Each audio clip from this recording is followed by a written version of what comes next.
Perkenalkan, nama saya Alinda Anok, NPM 12190024. Saya mahasiswa dari Universitas Timor, Fakultas Pertanian, Prodi Agribisnis. Di sini saya akan menjelaskan tentang perdagangan internasional dalam teori Hacker-Ohlin atau biasa dikenal HO. Teori HO merupakan model matematis perkembangan yang dikembangkan oleh ahli ekonomi asal Swedia yang bernama Eli Hacker pada tahun 1919 dan Bertil Ohlin pada tahun 1933. Model ini didasarkan dari teori keunggulan komparatif David Ricardo dan memprediksi pola perdagangan dan produksi berdasarkan jumlah faktor suatu negara. Teori Hacker-Ohlin menyatakan bahwa suatu negara melakukan perdagangan dengan negara lain disebabkan memiliki keunggulan komparatif, yaitu keunggulan dalam teknologi dan keunggulan faktor produksi. Kelemahan Hacker-Ohlin HO: 1. Asumsi persaingan sempurna dalam suatu pasar produk dan faktor produksi lebih menjadi masalah.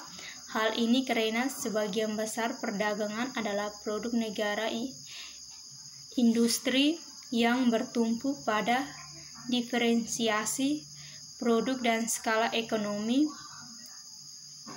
yang belum bisa dijelaskan dengan model faktor HO. 2. Asumsi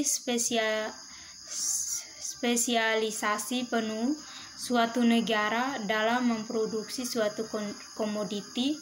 Melakukan perdagangan tidak sepenuhnya berlaku karena banyak negara yang masih memproduksi komoditi yang sebagian besar adalah impor. 3.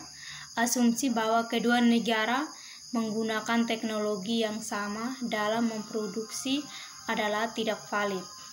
Faktor ada di lapangan negara sering digunakan teknologi-teknologi yang berbeda.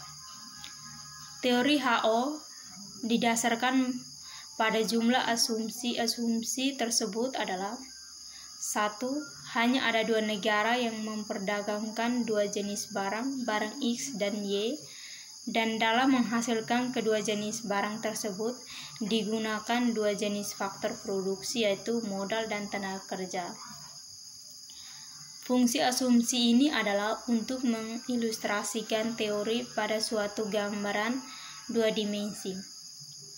2. Kedua negara tersebut memiliki dan menggunakan metode atau tingkat teknologi produksi yang persis sama. 3. Kedua komoditi tersebut sama-sama diproduksi berdasarkan skala hasil yang konstan. 4.